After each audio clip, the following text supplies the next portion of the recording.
Aloha! Lisa here with Upside Down Pilates and Nourishment. And this is where I help women eliminate joint pain so they can get back to living an active life that they absolutely love. Okie dokie, today we are talking about the concept of micro moves with joint pain. So last week we talked about less is more, and we talked about how we needed to work at 25% of our max load to activate our deep stabilizing muscles.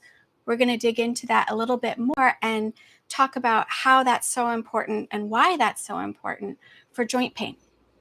So the first concept that I want to talk about, first of all, don't forget to hit like, subscribe, leave a comment, ask a question, anything that I can help clarify for you. And this type of content that I'm talking about today is in my Micro Moves course starting up again in January. So there's a link to sign up for information on the Micro Moves course in the description below. And I think that's all the housekeeping. Okay, so what do we need to know, or what do we need to understand when we're talking about movement in joint pain, or these micro moves I'm talking about for joint pain? We're going to talk about first the concept or the differentiation between Arthrokinematics versus Osteokinematics. Okay, so these are biomechanical terms, and this is the type of stuff I try and teach you in my course. So Osteokinematics is the idea of moving through space. So it's like moving your arm in these different planes. So you've got the sagittal plane, the frontal coronal plane, the transverse plane, and it's the idea of just moving the arm and how it moves. I'm trying to talk in layman's terms, which I also try to do in my course. The concept of osteokinematics is how the bones move against each other in the joint. And this is what most people don't think about. So let's say you have, we'll call this your arm, your shoulder joint. This is going to be where the shoulder blade connects in with your arm bone, and it moves like this. I'm talking about that small movement in there, not your arm moving through space, but your shoulder blade and your acromion process, and then the glenohumeral joint and the arm. So the little joint in the shoulder moving up against the arm bone. Okay. That is what osteokinematics is. In osteokinematics, there is a roll, a slide, and a spin that's supposed to be happening in these joints. Each joint is a little bit different, but there's the roll. So your bone can roll across the other joint surface. There's a slide. Your bone can slide across the other joint surface, or there's a spin. And in most joints, there's a little bit of all of it that work together. And when we're dealing with joint pain, we need to make sure that that roll, slide, and spin are happening properly and efficiently so that we don't wear down the surfaces of those joints. That's going to be the cartilage in the joints. All right. Now, if you can have wear and tear just from life, or from, dance, or from movement, or from athletics that will wear that down. But you can also have that wear and tear that comes from poor nutrition, autoimmunity, heavy metal toxicity. Glyphosate starts to wear down the articular surfaces. So that happens. Anytime that happens, having the proper roll, slide, and spin going on is going to save your joints more and more and more, and help to diminish the wear and tear on those joints. And if you have an inefficient pattern, you will start to wear it down. And if you have some of those problems, it'll wear down faster. So we want to make sure that we're doing the movements we need to have our proper osteokinematics going on. And the osteokinematics is regulated by our deep stabilizing muscles, which we started to get into last time. So our deep stabilizing muscles are things like our multifidi muscles. Well, the deep stabilizing muscles help to stabilize the joint. And then we have another set of muscles called global.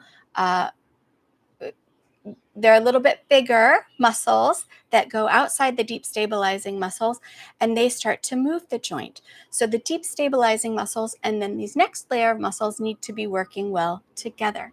All right. So now I want to talk a little bit about muscle fiber types, because these different muscles that we have, types of muscles we have different muscle fiber types.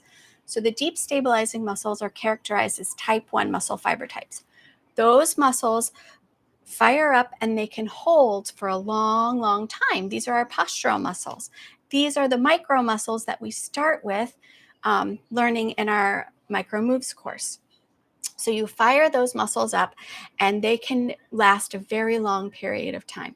Now, the next set are type 2 muscle fiber types, but they're type 2A. So these muscles have a little bit longer lever and they can last a longer time, not quite as long as the postural muscles, and they move the joint around.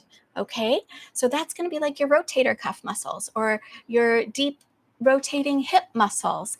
Those are the types of muscles that you're going to have that are going to be just outside of those deep postural muscles. Then you have the next layer of muscles. These are type 2A muscles, and those muscles are good for big power moves like punching and kicking and throwing. And they fire up, they go fast, and then they don't work anymore. They go to sleep. They can't work so long. So you do not want your arthrokinematics of your joint to be regulated by your external shell muscles. You want that movement of those articular surfaces to be happening with the stability from the type 1 muscle fiber types and the mobility of the type 2 muscle fiber types. And then after you get that going well, that's when you want to bring in those type 3 muscle fiber types, or I'm sorry, type 2B muscle fiber types. Pardon me. But they don't last very long and they only do big power moves. So there's not a lot of those muscles really in your body that do a lot of the work. So in the micro moves course, that is why we focus on the deep stabilizing postural muscles and then these muscles that are closer to the joint that move the arthrokinematics of the joint. Okay. I hope that makes sense, a little bit of how that works. Let me just share some of the muscles in case you know some of the muscle names. So like our deep stabilizing muscles, our postural muscles, our type 1 muscle that are dominated by our type 1 muscle fiber types are going to be our multifidi and our spine. They're going to be things like our transversus abdominis, things like our serratus anterior, things like our longus colli and capitis, things like our lumbricals in our hands, or our interossei in our hands and feet, or lumbricals in our feet, our quadratus plantae. Those are the more deep stabilizing muscles that fire, and then they hold things in place and help us balance. And they fire up while we're balancing and tell us, oh, don't go this way, don't go this way. The rotatories, the intertransversarii, these are all the deep stabilizing muscles. Now, when you get to that next type 2A layer, they're going to be things, like I said, your rotator cuff muscles, the 6 deep lateral rotators of the hips. So you have the obturator internus, obturator externus, gemellus inferior, gemellus superior, inferior, superior. We've got the quadratus femoris, and then the piriformis a little bit, but I would more characterize that as an external shell muscle. Okay, so then our external shell muscles, those are the things that you're familiar with that everyone thinks they need to do to work out, right? They're going to be like your biceps, your triceps, your six-pack abs, your quads, your gastrocnemius. Those are the things you can see on the outside. There's nothing wrong with those muscles. And those are the things that people think they need to have to look good. And when you see those people that look good, you think they're in shape. Just so you know, I work with a lot of those people oftentimes, and they're actually in bad shape because they have joint pain. They have blown out lumbar discs. They have rotator cuff injuries. They have ankle injuries. They have knee injuries. They have hip injuries. They have all these pains, which we call joint pain, because they've damaged their joints because they're moving in ways that they don't have proper arthrokinematics, which is the movement of the joint surface against each other, because their deep stabilizing muscles are actually weak. And their type 2A muscle fiber types, the rotator cuff, are not strong, and they're actually weak. They look good. You might even think they're sexy, but on the inside, things are not working as well as they need to be.